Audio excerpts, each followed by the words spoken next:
एक दिव्य कृपाण शिविर ब्लेड्समैन ने मनीष से उत्सुकता से कहा। मनीष के हाव भाव उदास हो गए। वो पहले से ही जानता था कि दूसरा पक्ष क्या कहता है। हालांकि इस बार स्थिति पूरी तरह से उनकी उम्मीदों से बाहर थी। मूल रूप से ब्लड डेमन बॉडी डिसइंटीग्रेशन तकनीक के युद्ध कौशल में 10 गुना वृद्धि के साथ साथ संयुक्त आक्रमण पर भरोसा करके एंग्री एजोर नदी को तोड़ दिया था। जब अन्य सभी ब्लड डेमन्स महल छोड़ गए थे, तो ब्लड डेमन जनरल के प्रक्षेपण को मारना बहुत मुश्किल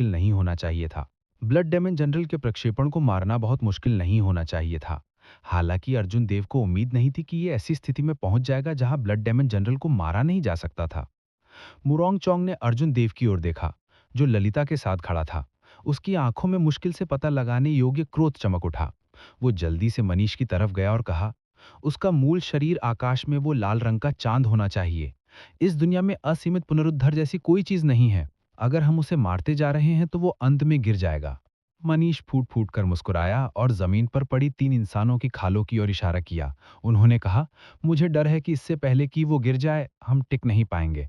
चलो उसे एक बार और मार डालो। अगर वो अभी भी नहीं मरता है तो हमें केवल पीछे हटने का विकल्प चुनना सकते हैं।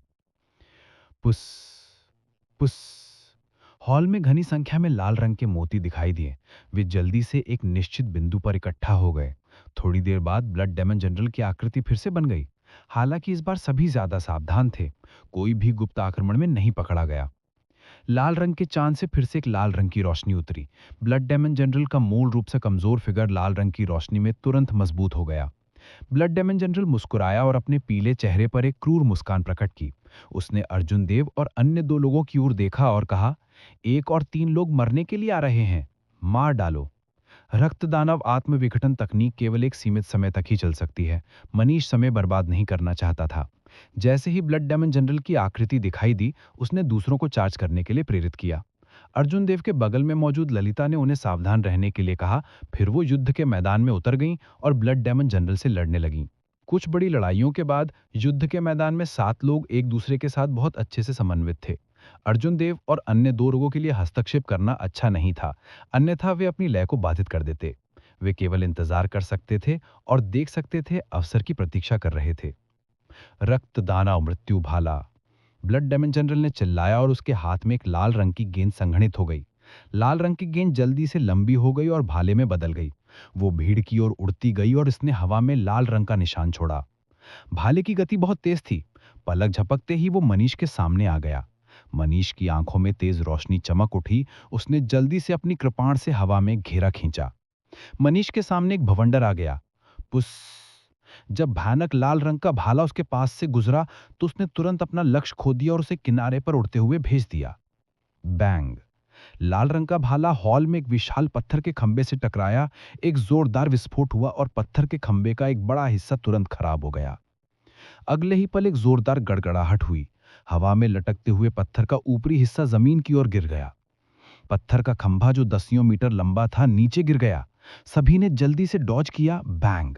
पत्थर का खंभा गिर गया और धूल का एक बड़ा बादल ला दिया। तीव्र बमबारी के तहत हॉल लगातार हिलता रहा।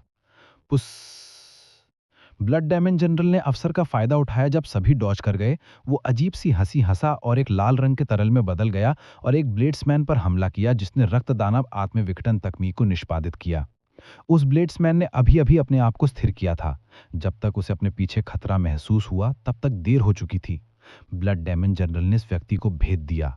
जैसे ही उसने इस व्यक्ति को भेदा, तो एक कर्कश आवाज आई, एक जी जी की आवाज आई। जब वो व्यक्ति बुरी तरह से चिल्लाया। थोड़ी देर बाद ब्लड डायमंड जनरल ने उसमें से धूल चूस ली और पीछे इंसानी खाल का एक टुकड़ा छोड़ दिया। ब्लड डायमंड जनरल अपने इंसानी रूप में वापस आ गया और हंसा।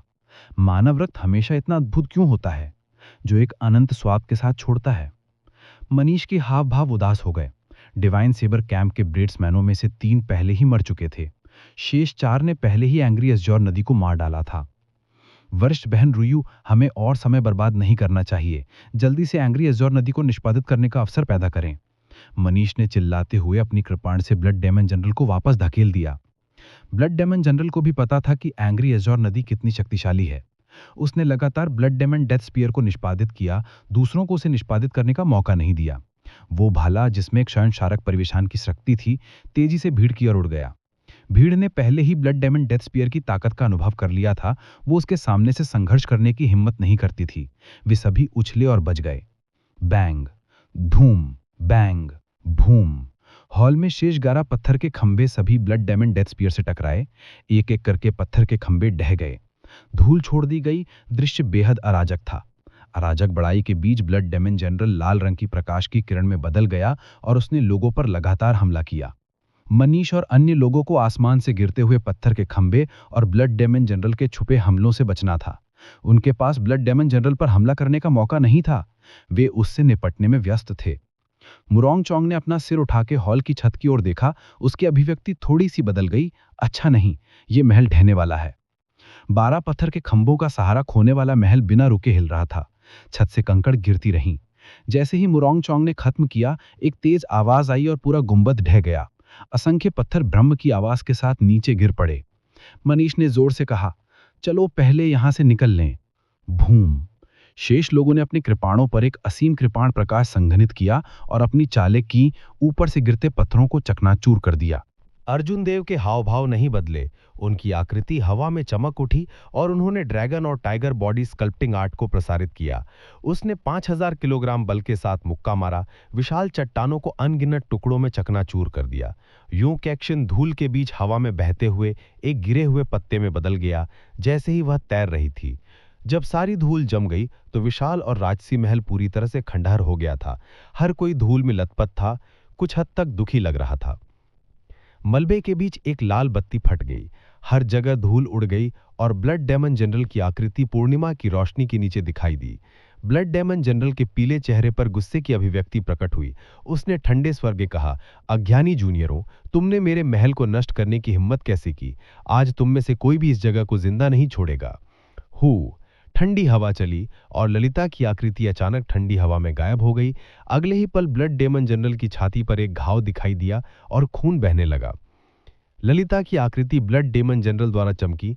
ब्लड डेमन जनरल दर्द से चिल्लाया और उसे पकड़ने की कोशिश की, हालांकि वह कुछ भी हड़पने में कामयाब नहीं हुए। इसके बजाय उसकी पीठ पर एक और घाव दिखाई दिया। मनीष ने जल्दी से कहा, यह एक अच्छा मौका है, अपनी संयुक्त मार्शल तकनीक तैयार करें। ब्लड डेमन जनरल के सामने लगातार ठंडी हवा चल रही थी। ललिता की आकृति प्रकट हुई और उसके चारों ओर गायब हो गई। अप्रत्याशित रूप से प्रकट और गायब हो रही थी। वह अपने पीछे कई घाव छोड़ गई। ब्लड डेमन जनरल चिंतित था। उसका फिगर तेजी से टिमटिमा रहा था। लाल रोशनी की एक गेंद में बदल गया जो अनियमित रूप से हिला। हालांकि ठंडी हवा ने हार नहीं मानी। कोई फर्क नहीं पड़ता कि रक्त दानव जनरल कहां छिपा था, कोई फर्क नहीं पड़ता कि उसने कौन सा रूप लिया। हमेशा एक सबर का प्रकाश होगा जो उसके शरीर पर एक घाव छोड़ देगा। लानत है। ब्लड डेमन जनरल गुस्से से दहाड़ने लगा और उसने अपने हथेलियों को एक साथ दबा दिया। उसका की और खून फट गया और उसके शरीर से एक बढ़ती हुई लाल रोशनी फैल गई। लाल रंग की रोशनी में ठंडी हवा में छिपी ललिता ने तुरंत एक लाल आकृति का खुलासा किया। ब्लड डेमन जनरल ने एक भयानक मुस्कान प्रकट की, मैंने तुम्हें ढूंढ लिया, मर जाओ। रक्त दानव, मुक्के की मौत की मुट्ठी। बिजली से बचना। बिजली की रोशनी चमकी और अर्जुन देव ललिता के सामने प्रकट हो गए। उसके शरीर की हड्डियों से कर्कश आवाजें निकली। उसका बायां हाथ अजगर में बदल गया और उसका दाहिना हाथ बाघ में बदल गया। अजगर और बाघ अर्जुन देव के शरीर में विलीन हो गए और अजगर और बाघ की छवियां एक दूसरे के साथ जुड़ गईं। क्राउचिंग टाइगर, हिडन ड्रैगन, मैं तुम्हें पहले घमंडी होने दूंगा। अगले ही पल अर्जुन देव गुस्से से दहाड़ने लगे और थोड़ा पीछे हो गए। उन्होंने क्रूरता से मुक्का मारा और अजगर दहाड़ने लगा और बाघ लगातार दहाड़ने लगा। आवाज गड़गड़ाहट की तरह थी। लाल रंग के आकाश में बादल मचल रहे थे और बिजली के अनगिनत बोल्ट दिखाई दिए। अर्जुन देव के पीछे चक्कर लगा रहे अजगर और बाघ की छवि अर्जुन देव के शरीर में उड़ गई। क्राउचिंग टाइगर, हिडन ड्रैगन द्वारा संचित आभा इस पंच से उजागर हुई। यह ग्रेट ड्रैगन टाइगर फिस्ट की तीसरी चाल थी। क्राउचिंग टाइगर, हिडन ड्रैगन की आभा उधार लेना, सर्वोच्च ऊर्जा जमा करना, ड्रैगन दहाड़ और टाइगर रोर। स्पष्ट है कि ब्लड डेमन जनरल को उम्मीद नहीं थी कि अर्जुन देव उनके ब्लड डेमन डेथ फिस्ट्स का सामना करने में सक्षम होंगे। इससे भी बड़ी बात यह थी कि उन्हें उम्मीद नहीं थी कि अर्जुन देव ब्लड डेमन डेथ फिस्ट से टकराने के बाद इतनी जल्दी पलटवार कर सकेंगे। भयंकर मुक्का पहले ही 5000 किलोग्राम बल तक पहुंच चुका था। वह ब्लड डेमन जनरल की छाती पर उतरा। जब अर्जुन देव ने मुक्का मारा तो एक लाल रंग की रोशनी निकली। ब्लड डेमन जनरल की छाती में सिर के आकार का एक छेद हो गया। छेद के किनारों पर बिजली टिमटिमा रही थी, जिससे घाव भर नहीं पा रहा था। अर्जुन देव ने अपने शरीर में बढ़ती हुई की और खून को सहन किया। वह जमीन से धक्का देकर 100 मीटर पीछे हटते हुए बैंगनी छाया में बदल गए। ललिता दौड़कर आई और चिंतित होकर पूछा, अर्जुन देव, क्या तुम ठीक हो? ताकत के मामले में blood demon death fist blood demon death spear से कमजोर नहीं था। चूंकि अर्जुन देव ने इस पंच को हेड ऑन रिसीव किया था, इसलिए यह निश्चित रूप से उतना आसान नहीं था जितना यह दिखता था। अर्जुन देव ने खून की भरपाई करने वाली गोली निगली और कहा, मुझे कुछ आंतरिक चोटें आई हैं, लेकिन मैं अभी भी पकड़ सकता हूं। अभी इसके बारे में चिंता मत करो। गुस्से से नीली नदी। उफनती हुई लाल रंग की नदी ने ब्लड डेमन जनरल को रोक दिया, जो अर्जुन देव का पीछा करना चाहता था। नदी उफान पर आ गई और लहरें उठी। इसमें असीम ऊर्जा निहित थी। लानत है। ब्लड डेमन जनरल अपने ट्रैक पर रुक गया। उसने अपने हाथ उठाए और एक बढ़ते लाल रंग के गोले ने उसके शरीर को ढक लिया। मनीष के हाव भाव शांत थे। उन्होंने अपने हाथ में सबर को बाहर निकाल फेंका। सबर हवा में एक चील में बदल गया। लाल रंग की गेंद की ओर उड़ने लगा। वह गुस्से से चिल्लाया, मेरे लिए खुल जाओ। ढंग। चील ने लाल रंग की गेंद पर बेरहमी से चोंच मारी और सबर की रोशनी चमकी। लाल रंग की गेंद पर एक छोटी सी दरार दिखाई दी। हालांकि मनीष के पास खुश होने का समय नहीं था। हालांकि ब्लड डायमंड जनरल की रक्षा चरमरा गई, लेकिन लाल रंग की नदी की ताकत काफी कम हो गई। जब लाल रंग की नदी ने ब्लड डायमंड जनरल के शरीर पर प्रहार किया तो उसने तीव्र विस्फोट किया। खून की बारिश हुई और लाल रंग की रोशनी चमक उठी। प्रकाश बिखरने के बाद रक्त दानव जनरल को पिछले 2 बार की तरह नहीं मारा गया था। जमीन पर खून का पूल लगातार बढ़ रहा था, एक नए शरीर को सुधारने की कोशिश कर रहा था। अद्वितीय चंद्र छाया। मुरंगचोंग ने निर्णायक रूप से अपनी चाल चली। उसने अपनी कृपाण निकाली और 2 अर्धचंद्र उसकी कृपाण की नोक पर प्रतिच्छेद किए। एक आकृति हवा में चमक उठी और 2 अर्धचंद्र चारों ओर घूम गए। अंत में उन्होंने मुरंगचोंग के पीछे एक लाल रंग का चंद्रमा बनाया। अजीब तरह से आकाश में 2 लाल रंग के चंद्रमा दिखाई दिए। पूर्णिमा के नीचे मुरंगचोंग की कृपाण पर एक तेज लाल रंग की रोशनी चमक उठी। कृपाण की नोक ने हवा में एक चाप खींचा और एक लाल रंग का अर्धचंद्र बनाया। फिर इसने जमीन पर ब्लड डायमंड जनरल को काट दिया। ईगल्स इकट्ठे होते हैं। मनीष ने अपना हाथ बढ़ाया और जमीन पर पड़ी कृपाण उसके हाथ में लौट आई। फिर उन्होंने एक साथ अपनी चाल चली। ऊर्जा से बने अनगिनत चील मनीष के पीछे उड़ गए, आकाश को ढक रहे थे और सूरज को ढक रहे थे। अर्जुन देव ने अपनी कृपाण घुमाई और आकाश के सभी चील जल्दी से एक साथ मिल गए, जिससे एक सुनहले ईगल बन गया, जिसने एक चमकीली रोशनी दी। उकाब ने अपने पंख फैलाए और एक खिंची हुई चीख निकाली। यह हवा के माध्यम से फट गया और जमीन पर खून के पूल पर चार्ज होने के कारण एक शॉक वेव को पीछे छोड़ गया। बैंग, धमाका। चील और अर्धचंद्र एक ही समय पर खून के पुल से टकराए। 2 धमाके हुए। जमीन पर एक बड़ा गड्ढा दिखाई दिया। गड्ढे के किनारों से अनगिनत दरारें फैल गई थीं। ब्लड डायमंड जनरल की आभा एक बार फिर सबकी धारणा से गायब हो गई। मनीष ने कृपाण म्यान कर ली। उसने अपने बगल में ब्लेड्समैन को देखा, जो ब्लड डायमंड बॉडी डिसइंटीग्रेशन तकनीक की अवधि समाप्त होने के कारण मुरझाई कलाशों में बदल गए थे। उसका चेहरा ठंडा हो गया। शुआ। मनीष ने एक दिव्य ज्वाला तावीज निकाला और उसे ललिता के पास फेंक दिया। फिर उसने अपने लिए एक दिव्य ज्वाला तावीज निकाला, इस जगह को छोड़ने का इरादा रखते हुए। ललिता ने अपना हाथ बढ़ाया और उसे पकड़ लिया। उसने कहा, मनीष, ब्लड डायमंड जनरल निश्चित रूप से अभी तक मरा नहीं है। मनीष ने उदासीनता से कहा, मैं जानता हूं, हालांकि अभी हमारे पास कोई तुरुप का हथियार नहीं है। पहले एल्डर झियांगची ने हमें 3 दिन पहले ही सूचित कर दिया था। यह और कुछ नहीं बल्कि सिर्फ रॉयल कुल की इंपीरियल ड्रैगन आर्मी दक्षिण महारन राज्य की मदद कर सकती है। मनीष के बोलने के बाद उन्होंने दिव्य ज्वाला तावीज को प्रज्वलित कर दिया। वह आग के गोले में बदल गया और धीरे धीरे सबकी नजरों से ओझल हो गया। लिंगवेन पर्वत श्रृंखला के स्वर्ग देखने का मंच, दिव्य सवर मंडलम के एल्डर असेंबली के लोगों को परिणामों की उत्सुकता से इंतजार था। हुआ। एक आग का झुरमुट सबके सामने आ गया। जब आग जलना समाप्त हो गई तो मनीष के ठंडे भाव दिखाई दिए। जब एल्डर असेंबली ने मनीष की हाव भाव देखे तो उनका दिल डूब गया और उनके दिल में एक छाया उठी। दूसरे एल्डर ने एक आशावादी रवैया अपनाया और पूछा, मनीष, मिशन कैसा रहा? मनीष ने सिर हिलाकर मना कर दिया, हम असफल रहे। लाल रक्त दानाबू गंभीर रूप से घायल हो जाना चाहिए। सील को तोड़ने में लगने वाला समय देरी से शुरू होगा। असफल? बगल में कोई विश्वास नहीं कर रहा था। उन्होंने कहा, यह कैसे हो सकता है? हालांकि लाल रक्तदाना बेहद खतरनाक है, मध्यम मार्शल सेज तक पहुंचता है, लेकिन वह उस उपस्थान में सिर्फ एक प्रक्षेपण है। उसकी शक्ति मार्शल किंग के पास आ गई होगी। इसके अलावा महल में शेष रक्त दानवों को ललाने के लिए अन्य शिष्य भी हैं जो आपकी मदद कर रहे हैं। ब्लड डेमन बॉडी डिसइंटीग्रेशन तकनीक को जलाने से युद्ध कौशल में 10 गुना वृद्धि होगी, जो कि our grade heaven rank martial technique के बराबर है। कोई समस्या नहीं होनी चाहिए। मनीष ने समझाया, ये इतना आसान नहीं है। उस जगह में एक अजीब तरह का लाल रंग का चंद्रमा ऊंचा लटका हुआ है। जब भी हम ब्लड डेमन जनरल को मारते हैं तो लाल रंग का चंद्रमा उसे पुनर्जीवित कर देगा। तीसरी बार तक तो ब्लड डेमन बॉडी डिसइंटीग्रेशन तकनीक को निष्पादित करने वाले शिष्य ने अपनी सारी जीवन शक्ति को जला दिया था। मेरे पास पीछे हटने के अलावा कोई चारा नहीं था। जब सबने ये सुना तो उन्होंने एक दूसरे की ओर देखा। उन्हें बिल्कुल उम्मीद नहीं थी कि ब्लड डायमंड जनरल से निपटना इतना मुश्किल होगा, और वे लाल रंग के चंद्रमा को भी नहीं समझ सकते थे। पुनर्जनन कुआं के माध्यम से एल्डर असेंबली को पता था कि उस स्थान में एक लाल रंग का चंद्रमा है। हालांकि उन्होंने इस पर ज्यादा ध्यान नहीं दिया। उन्हें उम्मीद नहीं थी कि वे यहां हार जाएंगे। दूसरे एल्डर ने बुदबुदाया, मैं लाल रंग का चंद्रमा पूरे उपस्थान का ऊर्जा केंद्र होना चाहिए। लाल रंग का चंद्रमा शायद इसका उपयोग सील को तोड़ने के लिए कर रहा होगा। अब क्योंकि लाल रंग का चंद्रमा इतनी बार उपयोग किया जा चुका है, तो सील को तोड़ने में लगने वाले समय में कम से कम आधे महीने की देरी हो जाएगी। तीसरे एल्डर जो किनारे पर थे उन्होंने कहा, आधे महीने में इंपीरियल ड्रैगन लीजन की मुख्य शक्ति भागने में सक्षम हो जाएगी। उस समय हमें अपने तेजिया सदर मंडप की ताकत से इस संकट से निपटने में सक्षम होना होगा। इंपीरियल ड्रैगन लीजन महान महारण राज्य की शाही अदालत की सबसे मजबूत सेना थी। उनमें से 10,000 से अधिक नहीं थे।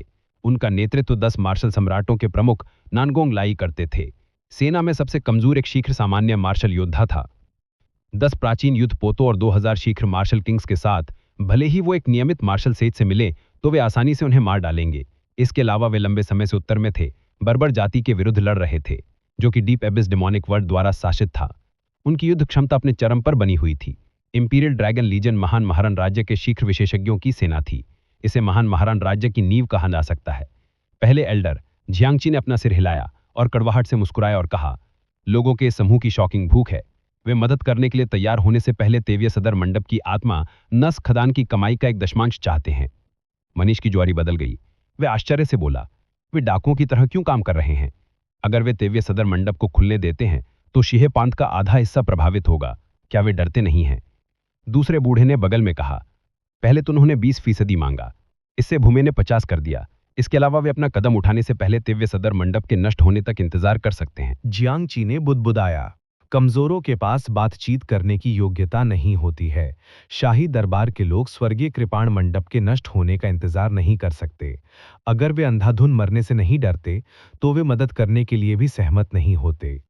इस समय एक सुनहरे युद्धपोत कसिलहूट सभी की दृष्टि में दिखाई दिया। युद्धपोत स्वर्गीय कृपाण मंडप के बैरियर के बाहर रुक गया, आगे नहीं बढ़ा। जियांगची ने ऊपर देखा और जहाज के धनुष पर हवा में एक काला बैनर लहराते देखा। बैनर पर यिंग शब्द लिखा गया था। मेरा टोकन लो और बैरियर खोलो, इसे उड़ने दो। जियांगची ने कहा कि उसने अपने पीछे एक बुजुर्ग को टोकन सौंपा। बड़े ने सिर हिलाया। उसने जमीन से धक्का दिया और हवा में छलांग लगाई। चुपचाप दूर उड़ गया। ये एक मार्शल किंग की ताकत थी। वे वास्तव में बिना किसी ध्वनि उछाल के हवा में उड़ सकते थे।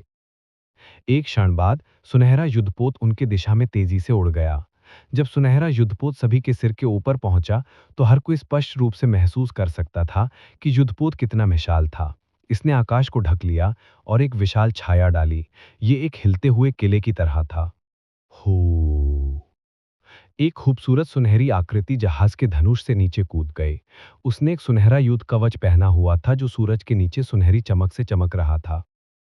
सूरज की रोशनी ने लड़की के चेहरे पर एक हल्की सुनहरी चमक डाल दी। अपनी आभा के साथ वे युद्ध की देवी, बहादुर और दुर्जय दिखने वाली दिख रही थी। वहां मौजूद सभी लोगों ने इस व्यक्ति की पहचान का अंदाजा लगा लिया। उन सभी ने आश्चर्यचकित भाव प्रकट किए। उन्हें इस व्यक्ति के आने की उम्मीद नहीं थी। महारांग वन राष्ट्र की राजकुमारी यिंग यू के अलावा शाही कबीले से कोई और नहीं था जो बुजुर्गों की सभा को आश्चर्यचकित कर सके। कंखियांग। यिंग यू ने जमीन पर मजबूती से उतरा। जब उसने जो युद्ध कवच पहना हुआ था वो जमीन से छुआ तो उसने एक मधुर धात्विक ध्वनि दी। इस मधुर ध्वनि वाली आवाज के बीच में एक जानलेवा आभा तुरंत फैल गई। ये मालिक का इरादा नहीं था। इसके बजाय वो आभा पहले ही आवाज के साथ विलीन हो चुकी थी। इसे जानबूझकर होने की कोई आवश्यकता नहीं थी। हर कोई इसे महसूस कर सकता था। राजकुमारी यिंग यू को नमस्कार।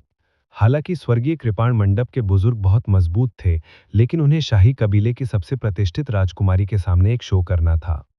यिंग यू ने अपने खूबसूरत चेहरे पर एक फीकी मुस्कान प्रकट की। उसने कहा, वरिष्ठों, इतना विनम्र होने की कोई जरूरत नहीं है। जियांगची कुछ उलझन में था। उसने पूछा, अभी नियत समय नहीं है। इंपीरियल ड्रैगन लीजन इतनी जल्दी यहाँ क्यों है? यिंगयू ने मुस्कुराते हुए कहा, मुझे कुछ निजी कामों में भाग लेना है, इसलिए मैंने भागने के लिए युद्धपोत उधार लिया। ये इंपीरियल ड्रैगन लीजन के आपके समझौते को प्रभावित नहीं करेगा। अब सुख साथ जब हम बात कर सकते हैं। राजकुमारी यिंगयू के पास स्वर्गीय कृपाण मंडप में भाग लेने के लिए निजी काम थे। जियांगची और बुजुर्गों ने नजरों का आदान प्रदान किया। उन्हें समझ नहीं आया कि क्या हो रहा है। वे ये पता नहीं लगा सकते थे कि स्वर्गीय कृपाण मंडप का राजकुमारी यिंगयू के साथ कब संबंध था। हालांकि जियांगची एक धूर्त औरत लोमड़ी थी, उसने निजी कामों के बारे में नहीं पूछा। उसने कहा, कोई बात नहीं, जब तुम यहाँ हो तो तैयारी करो। हमारे लोग विफल रहे, ऐसा लगता है कि इंपीरियल ड्रैगन लीजन को इस बार एक कदम उठाना होगा। यिंग यू की अभिव्यक्ति थोड़ी बदल गई। वे मंद मंद मुस्कुराई और बोली, ये भी अच्छा है, हम दोनों मामलों से एक साथ निपट सकते हैं। बस इसी समय हवा में एक अदृश्य उतार चढ़ाव था। जियांगची के अलावा किसी और ने इसे महसूस नहीं किया। वो उतार चढ़ाव वास्तव में जियांगची की ओर बढ़ रहा था। जियांगची की अभिव्यक्ति बदल गई। उसने अचानक अपनी आंखें बंद कर लीं। ऐसा लग रहा था जैसे वो गहरी सोच में था। ये बस ऐसा लग रहा था जैसे वो चुपचाप किसी से संवाद कर रहा था। जब यिंगयू ने स्थिति को देखा, उसने समूह को युद्धपोत से बुलाने की तैयारी बंद कर दी। उसने अनजाने में महारांग चोटी की दिशा में देखा। थोड़ी देर बाद जियांगची ने अपनी आंखें खोलीं। उसके चेहरे पर पहले से कहीं ज्यादा मुस्कान थी। उन्होंने कहा, महारानी, स्थिति में परिवर्तन आ गया है। कैसा रहेगा कि हम पहले स्वर्गीय कृपाण मंडप का दौरा कर लें और लिंगयुन पर्वत श्रृंखला के दृश्यों का आनंद लें। सभी बुजुर्गों ने एक दूसरे की ओर देखा। उन्हें समझ नहीं आ रहा था कि क्या हो रहा है। जियांगची ने अचानक अपना मन क्यों बदल लिया। यिंग यू भी थोड़ा स्तब्ध रह गया। उसने कहा, जैसी आपकी इच्छा। अच्छी बात है, मैं आपको महारानी आप पर छोड़ता हूँ। जियांगची धीरे से मुस्कुराया। वो स्पष्ट रूप से अच्छे मूड में था। उप स्थान में चट्टान पर किले के खंडहरों के ऊपर अर्जुन देव, युन केक्शन, मुरोंग चोंग और ललिता एक एक कोने में खड़े थे। वे जाने का इरादा नहीं रखते थे। ललिता ने अपने हाथ में दिव्य ज्वाला ताबीज को देखा, फिर उसने इसे मुरोंग चोंग पर फेंक दिया। पुची। एक कृपाण की रोशनी चमकी और मुरोंग चोंग ने दिव्य ज्वाला ताबीज को आधा काट दिया। ललिता इतनी गुस्सा हो गई कि वो बोल नहीं सकती थी। उसने कहा, आप। मुरोंग चोंग ने अपनी कृपाण म्यान में की। उसका कठोर चेहरा भावहीन था। जैसे उसने उदासीनता से कहा, क्या ये आपसे मिलने का पहला दिन था? मैं कभी भी अपने लिए कोई रास्ता नहीं छोड़ता हूं। ललिता ने खुद को शांत किया और उसके भाव सामान्य हो गए। उसने अर्जुन देव से पूछा, क्या आप भी नहीं जा रहे हैं? अर्जुन देव ने उत्तर दिया, मैंने आपके बेटा से वादा किया था कि रक्त मानव सेनापति मारा जाना चाहिए। यून केक्शन, जो इस समय चुप था, उसने अचानक कहा, क्या आप सभी ने देखा कि हर बार जब रक्त मानव सेनापति पुनर्जीवित होता है तो इसमें पहले की तुलना में अधिक समय लगता है। इस समय सभी के मन खिल गए। ये बात सच लग रही थी। ये पहली बार था जब उन्होंने एक रक्त मानव सेनापति को मार डाला था। ब्लड डीमन जनरल को पुनर्जीवित होने में केवल 5 मिनट लगे थे। दूसरी बार इसे सफलतापूर्वक पुनर्जीवित होने में 10 मिनट लगे। तीसरी बार, जो अब थी, 20 मिनट बीत गए थे और ब्लड डीमन जनरल पुनर्जीवित नहीं हुआ था। यदि यह पिछले 2 अनुभवों के लिए नहीं होता, तो हर कोई यह सोचकर बहुत पहले ही चला गया होता कि ब्लड डीमन जनरल पहले ही मारा जा चुका था। मोरोंग चोंग ने कहा, मैंने इसे बहुत पहले ही कहा था। ब्लड डीमन जनरल के लिए असीमित संख्या में पुनर्जीवित होना असंभव है। यह इस दुनिया के नियमों के अनुसार नहीं है। कोई भी ऊर्जा अंततः समाप्त हो जाएगी। यूनकेक्सी ने सिर हिलाया और जारी रखा, इसके अलावा हर बार जब वह पुनर्जीवित होता है तो एक कमजोरी का दौर आता है। जब पूर्णिमा की लाल रोशनी चमकती है, तभी वह अपनी चरम शक्ति तक पहुंच पाएगा। अगर हम उस अवधि के दौरान हमला करते हैं तो हम उसे आसानी से मार सकते हैं। वास्तव में ऐसा ही था। जब सभी ने इसके बारे में ध्यान से सोचा, तो लाल रंग की रोशनी केवल लाल रंग के चंद्रमा से ब्लड डेमन जनरल के पुनर्जीवित होने के बाद ही आएगी। ललिता ने सिर हिलाया और कहा, ऐसे नहीं चलेगा। वह समय बहुत कम है। अगर हम इतनी जल्दी हमला करते हैं तो हमले की ताकत कमजोर हो जाएगी। यह उसके लिए खतरा नहीं होगा। यूनकेक्सिन ने अर्जुन देव की ओर देखा और कहा, अर्जुन देव, एक रास्ता है। मुरोंग चोंग की आंखों में एक अजीब सी नजर चमकी। उसे विश्वास नहीं हुआ। वह इतने कम समय में एक शक्तिशाली मार्शल तकनीक को भी अंजाम नहीं दे सकते थे। उन्हें विश्वास नहीं था कि उनसे कमजोर कोई अर्जुन देव ऐसा कर सकता है। वह यह कर सकता है। मजाक करना बंद करो। मुरोंग चोंग ने ठंड से सूंघा। हो ची, हो ची। मलबे के ऊपर की जगह में कहीं से भी खून की अनगिनत छोटी छोटी बूंदें दिखाई देने लगीं। वे एक निश्चित बिंदु पर एकत्रित होने लगीं। सभी के भाव बदल गए। वे जानते थे कि यह ब्लड डीमन जनरल के पुनरुद्धार की प्रस्तावना है। उन्होंने जल्दी से बात करना बंद कर दिया। अर्जुन देव चुप रहा। उसकी दाईं आंख में एक भयानक लौ जलने लगी, जो आग के लपटों के समुद्र में बदल गई। ब्लड डेमन जनरल का कुछ कमजोर आंकड़ा फिर से प्रकट हो गया। पूर्णिमा की लाल रोशनी एक रिबन की तरह थी, जैसे वह जल्दी से नीचे उतर रही थी। ब्लड डेमन जनरल ने अपने पीले चेहरे पर एक भयानक मुस्कान प्रकट की। उसने कहा, तुम में से केवल 4 ही बचे हो। कितना दुर्भाग्यपूर्ण है, वह बच्चा भाग गया। पूर्णिमा के नीचे मैं एक अमर अस्तित्व हूं। मैंने तुम सभी को फिर से निराश किया है। आह! इससे पहले कि ब्लड डेमन जनरल बोलना समाप्त करे, जैसे ही लाल रंग की रोशनी उसके सिर पर उतरने वाली थी, पर्पल थंडर ट्रू फायर, जिसे अर्जुन देव ने पहले ही तैयार कर लिया था, एक पर्पल तीर में बदल गया और ब्लड डेमन जनरल के हृदय में घुस गया। बैंग! चारों तरफ बिजली गुल हो गई। इससे पहले कि लाल रंग की रोशनी ब्लड डेमन जनरल के शरीर पर उतरती, उसका शरीर खून की अनगिनत बूंदों में फट गया। जी जी हवा में जमीन लगातार उफनती रही। उन खून के छोटे मोतियों को शून्य में उड़ा दिया गया था। ब्लड डेमन जनरल, जिसे अभी अभी पुनर्जीवित किया गया था, उसे ऐसे ही मार दिया गया था। ललिता और मुरोंग चोंग ने आश्चर्यचकित निगाहें दिखाईं। यह विशेष रूप से मुरोंग चोंग के लिए था। उसकी आंखें एक उग्र लौ से भर गई थीं। वह पूरी तरह से अविश्वास में था। हालांकि ललिता हैरान रह गई, लेकिन जब उन्होंने अर्जुन देव की ताकत देखी, तो उनके लिए खुशी महसूस हुई। उन्होंने सुखद आश्चर्य से पूछा, अर्जुन देव, यह एक मार्शल तकनीक है जिसे आपने मार्शल सेंट में आगे बढ़ने के बाद समझा है ना? अगर मुझे इसके बारे में पहले से पता होता, तो मैं इस कदम को चकमा नहीं दे पाता। अर्जुन देव के इस कदम ने पर्पल थंडर ट्रू फायर की मूल ऊर्जा को उजागर करने की अनुमति दी। जब वह अपनी पूरी शक्ति से हमला करता था, तो वह ध्वनि की गति से आगे बढ़ सकता था।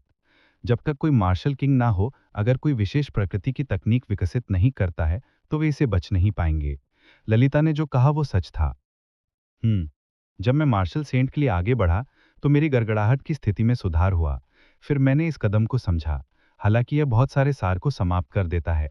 अगर मैं परिणामों की अनदेखी करता हूं, तो मैं इसे 3 बार और निष्पादित कर सकता हूं। अर्जुन देव ने ललिता से ईमानदारी से कहा। मुरोंगचोंग, जो बगल में थे, उन्होंने इस कदम को चकमा देने की अपनी संभावनाओं का अनुकरण किया। उन्होंने देखा कि वह इस कदम को ठीक से चकमा नहीं पाया था जब ब्लड डेमन जनरल उससे 100 मीटर के भीतर था। उसे जो जवाब मिला वह उसे चौंका गया। उसके पास इसे चकमा देने का केवल 50% मौका था। इस कदम की शक्ति इतनी अधिक थी कि वह कमजोर ब्लड डेमन जनरल को तुरंत मार सकती थी। अगर यह उस पर हमला करती, तो वह निश्चित रूप से मर जाता। कहने का तात्पर्य यह था कि अर्जुन देव के पास 100 मीटर के भीतर ब्लड डेमन जनरल को घायल करने के 50% संभावना थी। मोरोंग चोंग ने खुद से बुदबुदाया, ऐसा लगता है कि मुझे अपनी हवा की स्थिति को 80% तक बढ़ाना होगा, अन्यथा मेरे पास इस कदम से बचने की उच्च संभावना नहीं होगी। इस बार ब्लड डेमन जनरल को पुनर्जीवित होने में इतना समय लगा कि यह निराशाजनक था। 4 घंटे के बाद महल के खंडहरों से अभी भी कोई हलचल नहीं हुई। हालांकि किसी ने भी अपनी सतर्कता को कम नहीं होने दिया। हर कोई जानता था कि ब्लड डेमन जनरल मरा नहीं है। इसके अलावा अर्जुन देव अब पर्पल थंडर ट्रू फायर नहीं भेज सकता है, इसलिए उन्होंने लापरवाही करने की हिम्मत नहीं की। खड़खड़ाना। अचानक पूरा अंतरिक्ष बिना किसी चेतावनी के तेजी से हिलने लगा। आकाश में रक्त लाल पूर्णिमा बड़ी और बड़ी होती गई, क्योंकि हर कोई आश्चर्य से देख रहा था। चांद गिरने वाला है। उन चारों ने अचानक प्रतिक्रिया व्यक्त की और चिल्लाए। बिना किसी हिचकिचाहट के अर्जुन देव की दाहिनी आंख में चांदी का युद्धपोत उड़ गया और अन्य लोग जल्दी से उस पर कूद पड़े। बैंग! अर्जुन देव के चांदी के युद्धपोत को चलाने के कुछ ही समय के बाद एक भयानक शॉक वेव टूट गई। चांदी का युद्धपोत एक विशाल लहर पर एक अकेली नाव की तरह था, जो आगे पीछे हिल रहा था। अर्जुन देव के एक विचार के साथ चांदी का युद्धपोत लगातार बड़ा होता गया। अंत में ये 200 मीटर से अधिक लंबा और 20 मीटर चौड़ा एक विशाल युद्धपोत बन गया। तभी ये धीरे धीरे स्थिर हुआ। उसी समय नीचे का दृश्य हर कोई स्पष्ट रूप से देख सकता था। जिस क्षण चंद्रमा अस्त हुआ, जैसे ही चांद गिरा, पूरी चट्टान टुकड़े टुकड़े में हो गई और शून्यता के रसातल में गिर पड़ी। जहां तक चंद्रमा की बात है, यह बिल्कुल भी चंद्रमा नहीं था। यह रक्त से टपकता मांस का एक बड़ा टुकड़ा था। लाल रंग के मांस पर खून की परतों से ढका हुआ था। इसकी सतह पर अनगिनत जाल भी थे। जाल लगातार लड़खड़ाते रहे, जिससे किसी के बाल सिरे पर खड़े हो जाते और उनके दिल कांपने लगते। पुत, पुत! लाल रंग का विशाल हिस्सा बिना रुके छटपटाते रहा। थोड़ी देर बाद ये 200 मीटर लंबे लाल रंग के ह्यूमनॉइड राक्षस में बदल गया। राक्षस के शरीर से एक भयानक आभा निकली। पूरे स्थान में खून की गंध आ रही थी और उन चारों ने दबाव महसूस किया। यूं केक्सिन ने कांपती हुई आवाज में कहा, क्या ये स्थान में ब्लड डेमन जनरल का मुख्य शरीर है? ये आभा ये एहसास देती है कि वह लगभग एक चोटी मार्शल सम्राट है। क्या? क्या? ब्लड डेमन जनरल के नए शरीर से लगातार खून टपकता रहा। उसने चांदी के युद्धपोत पर 4 लोगों को देखा और गुस्से से कहा, मैं आप सभी को मारना चाहता हूं। जिस समारोह को मैंने 20 साल तक तैयार किया था, वे वास्तव में चींटियों के झुंड ने बर्बाद कर दिया था। हु अर्जन देव ने पूरी तरह से गठित ब्लड डेमन जनरल को देखा। उसका चेहरा शांत हो गया। उसने युद्धपोत की धारा को धक्का दिया और हवा में छलांग लगा दी। अर्जुन देव, तुम क्या कर रहे हो? यूं केक्सिन और ललिता ने कहा। ब्लड डेमन जनरल ने अर्जुन देव को अपनी ओर उड़ते देखा। उसने अपने क्षत विक्षत चेहरे पर एक भयानक मुस्कान प्रकट की। कितनी लापरवाही! तुमने मुझे अपना मुख्य शरीर प्रकट करने के लिए मजबूर कर दिया। इस स्थान में कोई भी मुझे नहीं मार सकता। उनके बोलने के ठीक बाद ब्लड डेमन जनरल ने अपना दाहिना हाथ लहराया। विशाल लाल रंग का हाथ एक पहाड़ की तरह खुल गया और अर्जुन देव की ओर बढ़ गया। अचानक अर्जुन देव की शांत आंखों में एक तेज रोशनी प्रकट हुई। जब उसने लाल रंग का हाथ अपने पास आते देखा, तो उसने अपने लूनर शैडो कृपाण को घुमाया और ठंडे स्वर में कहा, मर जाओ। बर्फ सफेद लूनर शैडो कृपाण ने तुरंत अर्जुन देव का हाथ छोड़ दिया। वह अंधे आकाश में एक तीव्र बहुरंगी रोशनी में बदल गई। बहुरंगी प्रकाश एक झटके में गायब हो गया। यह इतना तेज था कि लोगों को संदेह हुआ कि वे चीजें देख रहे हैं। पुतस्सी पुतसी ब्लड डेमन जनरल का विशाल शरीर बीच से आधे में विभाजित हो गया। पहाड़ जैसा लाल रंग का हाथ अर्जुन देव के सिर से 1 मीटर ऊपर रुक गया। कोई चौंकाने वाली आवाज नहीं थी, कोई शानदार रोशनी नहीं थी, कोई ब्लड डेमन जनरल का विशाल शरीर नहीं था। ब्लड डायमंड जनरल का विशाल शरीर चुपचाप आधा काट दिया गया और फिर वह एक लाल रंग की रोशनी में बदल गया, जो आकाश में भर गया। उसने धूल का एक कण भी पीछे नहीं छोड़ा। ब्लड डायमंड जनरल के पीछे का रात का आकाश काले कपड़े के टुकड़े की तरह था, जिसे किसी ने काट दिया था, जो एक अनंत शून्य को प्रकट कर रहा था, जो रात के अंधेरे से भी गहरा था। हो छी! असीम शून्य में प्रकाश का एक बिंदु तेजी से चमक उठा। चंद्रछाया कृपाण वापस अर्जुन देव के हाथ में उड़ गई। अगले ही पल क्रिम्सन स्पेस में दरारें आने लगीं। ये एक संकेत था कि अंतरिक्ष ढहने वाला था। इस बार ब्लड डेमन जनरल पूरी तरह से मर चुका था। वे कभी भी जीवन में वापस नहीं आएगा। बेशक पैशाचिक दुनिया में उसका असली शरीर नहीं मरेगा, वह केवल अपने कुछ ऊर्जा खो देगा। अर्जुन देव मुड़ा और चांदी के युद्धपोत की ओर उड़ गया। जब वो धनुष पर उतरा, तो वे मदद नहीं कर सका और कुछ बार हिल गया। ललिता ने तुरंत उसका साथ दिया। पहले के हमले ने अर्जुन देव की अपेक्षा से कहीं अधिक मानसिक ऊर्जा को समाप्त कर दिया था। उसे ऐसा लगा जैसे वे ढहने के कगार पर है। ललिता ने कहा, तुम इतने बेचैन क्यों थे? अगर हम उसे नहीं मारते, तो भी हम अपना मिशन पूरा कर लेते। अर्जुन देव ने खुद को संवारने की पूरी कोशिश की। वे मुस्कुराया और कहा, मैं ठीक हूं, चिंता मत करो। ये मेरी ताकत नहीं है, ये मुझे तुम्हारे पिता ने दी थी। बस मैं थोड़ा थका हुआ महसूस कर रहा हूं। अर्जुन देव की व्याख्या सुनकर मुरोंग चोंग ने राहत की सांस ली। अगर पहले का हमला अर्जुन देव की ताकत होती, तो ये बहुत डरावना होता। मुरोंग चोंग का अनुमान था कि पूरे स्वर्गीय कृपाण मंडप में कोई भी इस हमले को रोक नहीं पाएगा। ऐसा लग रहा था कि इस हमले की शुद्ध ताकत उस सीमा तक पहुंच गई थी जो एक इंसान हासिल कर सकता है। ये स्थान को भी चकनाचूर कर सकता है। पुतस्सी पुतस्सी अंतरिक्ष में और अधिक दरारें आने लगीं। ये कांच की तरह टूटने लगा। इससे पहले कि हर कोई प्रतिक्रिया कर पाता, उन्होंने पाया कि उनके शरीर कांच के टुकड़ों में बदल गए हैं। पूरी जगह बिखर गई। अर्जुन देव और अन्य लोगों की चेतना एक क्षण के लिए खाली हो गई। जब उनकी चेतना वापस लौटी, तो उनके शरीर को पुनर्जन्म कुएं से बाहरी दुनिया में ले जाया जा चुका था। अर्जुन देव और अन्य मुख्य शिष्य जो उप स्थान में बनी रहे, वे सभी पुनर्जन्म कुएं के पक्ष में लौट आए। जब सभी ने अपने आसपास के वातावरण को स्पष्ट रूप से देखा, तो वे चौंक गए। सभी ने अपने परिवेश को स्पष्ट रूप से देखने के बाद उनके हाव भाव जंगली आनंद में बदल गए थे। वे मूल रूप से सोचते थे कि कोई भी नहीं मरेगा। उन्हें उम्मीद नहीं थी कि वे जिंदा लौट आएंगे। पुनर्जन्म कुएं की रखवाली करने वाले 4 बूढ़े लोगों ने अपने पतले चेहरों पर संतुष्ट भाव प्रकट किए। केवल नेता ने कोई खुशी नहीं दिखाई। उन्होंने उदासीनता से कहा, मुझे आश्चर्य है कि क्या हम 20 साल बाद भी इतने भाग्यशाली होंगे। समूह के बाहर आने के कुछ ही समय बाद किसी ने तुरंत वापस रास्ता दिखाया। फिर उस व्यक्ति ने स्वर्गीय पवन गिद्ध को बुलाया और समूह को स्वर्ग देखने के मंच पर वापस ले आया। अर्जुन देव स्वर्गीय पवन गिद्ध पर पालथी मारकर बैठे थे। पर्पल थंडर डिवाइन इंटेंशन उसके शरीर में तेजी से घूम रहा था। लड़ाइयों की श्रृंखला ने उसे सुस्त और थका हुआ महसूस कराया था। 2 घंटे बाद जब स्वर्गीय पवन गिद्ध महारंगियन चोटी के पास से गुजरा तो अर्जुन देव ने अपनी आंखें खोली और धीरे से खड़े हो गए। वह पहले ही थोड़ा ठीक हो चुका था। अर्जुन देव ने ब्रह्मांड की अंगूठी से 20 दानव कोर निकाले और उन्हें ललिता को सौंप दिए। मुझे मिशन में बदलने में मदद करें। मुझे तुम्हारे पिता से कुछ बातें पूछनी हैं। ललिता ने दानव कोर प्राप्त किया और धीरे से सिर हिलाया। जब मुरौंग चौक ने अर्जुन देव को स्वर्गीय पवन गिद्ध से नीचे कूदते देखा तो उसने अपने कठोर चेहरे पर एक फीकी मुस्कान प्रकट की। उसने ललिता से कहा, मुझे उम्मीद नहीं थी कि तुम्हें ऐसा शिष्य मिलेगा। हालांकि मैं उसे बेरहमी से हराऊंगा। मैं तुम्हें बताऊंगा कि मेरे अलावा कोई और महारंगियन चोटी को महिमा में बहाल नहीं कर सकता है। तेज हवा चली, जिससे ललिता के काले बाल फड़फड़ाने लगे।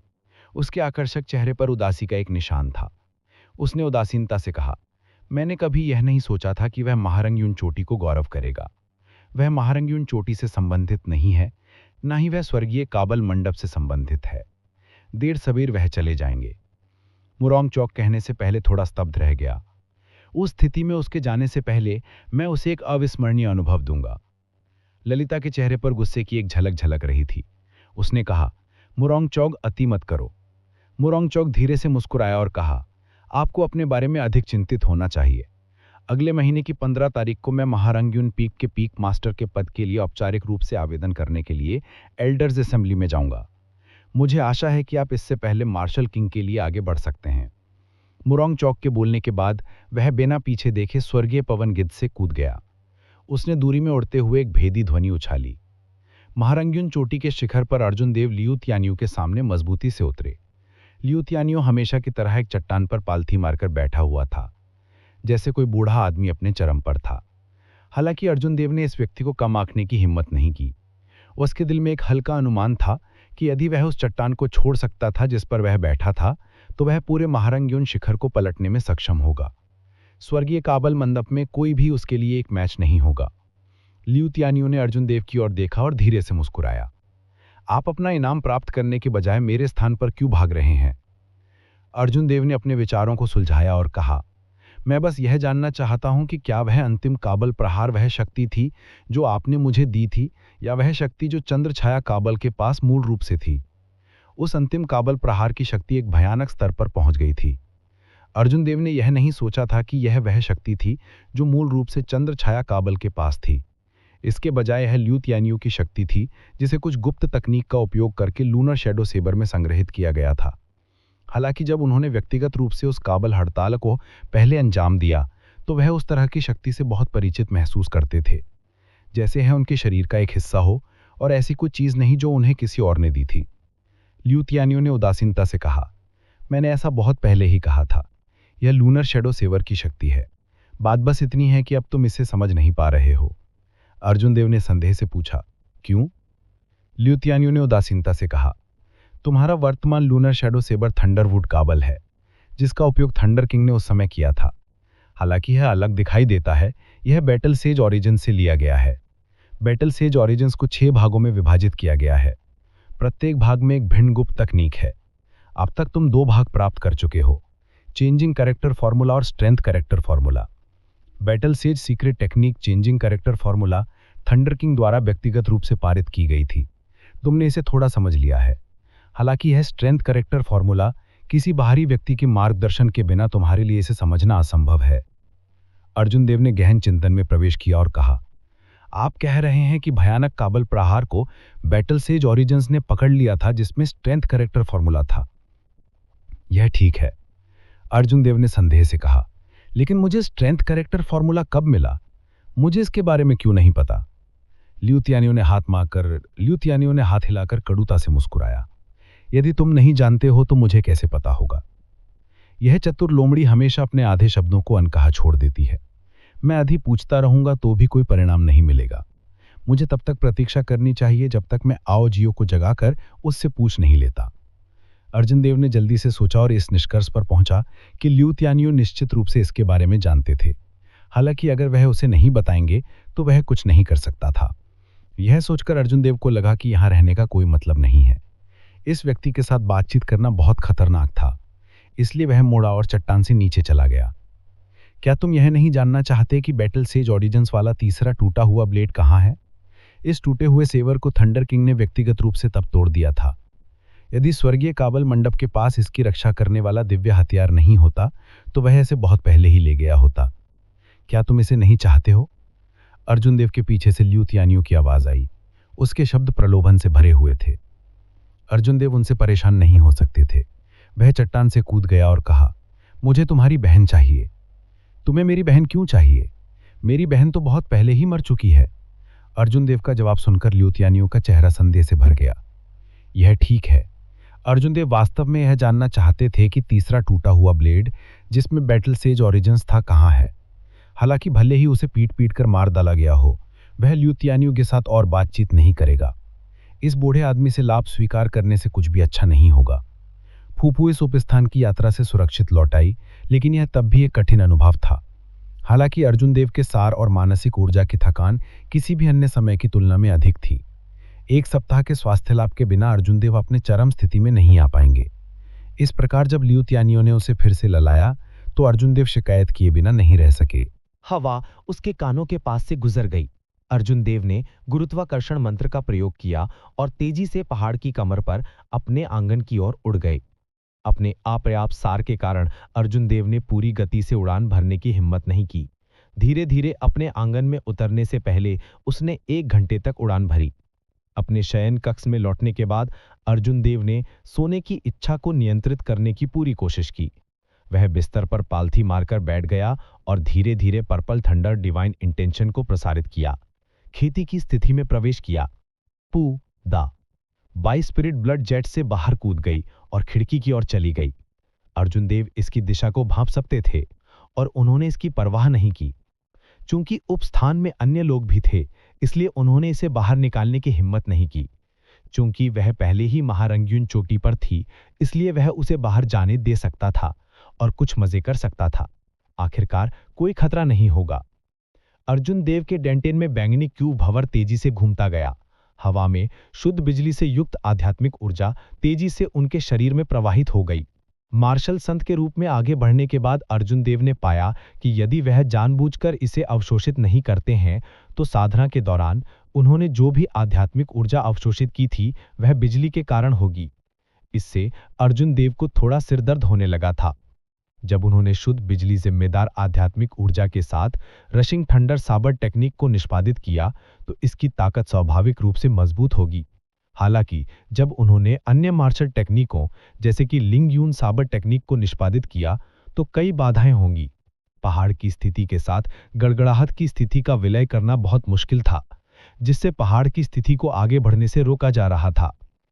अर्जुन देव को आश्चर्य की बात यह थी कि गड़गड़ाहट की स्थिति और बादल की स्थिति आसानी से विलय हो सकते थे। इससे लिंग यून साबर टेक्निक के बादल की स्थिति लगातार बढ़ती रही। यह अच्छी और बुरी दोनों तरह की बात थी। किसी भी कृषक के लिए एक राज्य का विकास कुछ ऐसा था जिसकी वे मांग नहीं कर सकते थे। हालांकि लिंग यून साबर टेक्निक बादलों और पहाड़ के बीच के संतुलन पर केंद्रित थी। यदि बादल की स्थिति बहुत तेजी से बढ़ती है तो अंततः यह संतुलन खो देगा। उस समय तक जबकि अर्जुन देव ने लिंग यून साबर टेक्निक को निष्पादित किया तो न केवल इसमें सुधार नहीं होगा बल्कि यह शक्ति में कमी भी आ सकती थी। जैसे जैसे अर्जुन देव खेती करते गए वैसे वैसे वह विचार भी करते गए। यदि यह जारी रहा, यदि उन्हें कोई समाधान नहीं मिला तो वह केवल एक शुद्ध बिजली जिम्मेदार साबर टेक्निक की तलाश कर सकते थे। एक नियमित अर्थ रैंक साबर टेक्निक अब अर्जुन देव के लिए रुचिकर नहीं थी। उसे कम से कम एक सुपीरियर ग्रेड अर्थ रैंक साबर टेक्निक होनी चाहिए। पिछली बार जब वह पुस्तकालय में था तो उसे शुद्ध बिजली जिम्मेदार साबर टेक्निक नहीं मिली थी। केवल एक दोहरी विशेषता वाली हवा और तेज गड़गड़ाहट वाली साबर टेक्निक थी। ऐसा लग रहा था कि उसे पहाड़ से नीचे जाने का अवसर ढूंढना होगा। समय धीरे धीरे बीतता गया। क्रिस्टलीय बैंगनी तरल की बूंदें बैंगनी क्यूब भंवर से टपकती गईं। अर्जुन देव के मूल रूप से थके हुए सार की धीरे धीरे भरपाई हो गई। ठैंग ढैंग। ठीक इसी समय अर्जुन देव को आंगन के बाहर से कदमों की आहट सुनाई दी और इसी के साथ कदमों के साथ एक विशाल आभा भी थी। एक विशेषज्ञ है। अर्जुन देव ने जल्दी से अपनी ऊर्जा का संचार करना बंद कर दिया। उनकी आंखों में बैंगनी रोशनी चमक उठी और उनकी आध्यात्मिक भावना एक तीर की तरह निकली। अर्जुन देव की आध्यात्मिक चेतना तेजी से बाहर निकल गई और आने वाले व्यक्ति का रूप देखा। यह कैसे हो सकता है? जब अर्जुन देव ने इस शख्स का रूप देखा तो वह बेहद चकित रह गया। उसके पास सोचने का समय नहीं था। वह जल्दी से उठा और बाहर चला गया। ऐसा इसलिए क्योंकि यह व्यक्ति तेजी से उसके शयन कक्ष की ओर बढ़ रहा था। क्रैक! दरवाजा खुला और जिंगयू उसके सामने खड़ी हो गई। उसने सुनहरे महिला कवच का एक सेट पहना हुआ था। जब उसने अर्जुन देव की ओर देखा तो उसके खूबसूरत चेहरे पर एक फीकी मुस्कान थी। जिंगयू के होंठ अलग हो गए और एक मधुर आवाज सुनाई दी। बहुत समय हो गया। मुझे उम्मीद नहीं थी कि आप एक महत्वहीन मार्शल मास्टर से मार्शल संत के रूप में आगे बढ़ेंगे। जब अर्जुन देव ने जिंगयू की उपस्थिति को फिर से देखा तो वह अपने दिल में एक लहर महसूस किए बिना नहीं रह सका। यह लड़की बहुत सुंदर थी। यह असाधारण रूप से खूबसूरत थी। चेहरों को ढाने में सक्षम थी। उन्हें ऐसे व्यक्ति के रूप में वर्णित करना जो एक राष्ट्र के लिए आपदा ला सकता है, अतिशयोक्ति नहीं होगी। सबसे महत्वपूर्ण बात यह थी कि अर्जुन देव को याद था कि शायद उन्होंने अतीत में उनके साथ कुछ अपमानजनक काम किए थे। इसके अलावा जिंगयू के लिए बिना किसी कारण से उसकी खोज करना असंभव था। यदि यह उस मामले के कारण हुआ था तो यह समस्याग्रस्त हो जाता। हालांकि अर्जुन देव अपने दिल में घबरा गया था, फिर भी उसकी अभिव्यक्ति अतुलनीय शांत थी। आखिरकार उसे अभी भी अपनी शेप शिफ्टिंग तकनीक पर कुछ भरोसा था। अर्जुन देव ने मंद मुस्कुराते हुए कहा, जिसके बारे में बात करते हैं, मुझे लगता है कि मैं तुम्हें नहीं जानता, है ना? जिंगयू ने अर्जुन देव की ओर देखा और कुछ नहीं कहा। वह मुड़ी और आंगन की ओर चल दी। अर्जुन देव ने जल्दी और सावधानी से उसका पीछा किया। जिंगयू पत्थर की मेज पर बैठ गई और मंद मुस्कुराई। क्या तुम अभी भी अनजान बनने का नाटक कर रहे हो? मैं तुम्हें अर्जुन देव कहूं या अर्जुन देव, बताओ। जिंगयू का स्वर अत्यंत शांत था। वास्तव में यह कुछ हद तक सौहार्दपूर्ण भी लग रहा था। हालांकि जब दूसरों ने इसे सुना तो इसमें एक अवर्णनीय शक्ति थी। यह एक शासक की सहज आभा थी। चाहे कोई इसे छिपाने की कितनी भी कोशिश करे, यह अनजाने में निकल ही आता। ऐसा लग रहा था कि जिंगयू सब कुछ जानती थी। यह सही था। दूसरे पक्ष की शक्ति के साथ पूरा महान महारानी राष्ट्र उसके नियंत्रण में था। कभी कभी भले ही कोई अपना रूप बदल ले और प्रयास कर दे, फिर भी वह पता लगाने में सक्षम होंगे। यह सिर्फ समय की बात थी। आखिरकार कभी कभी कोई अनजाने में खुद को बिना एहसास किए ही दे देता है।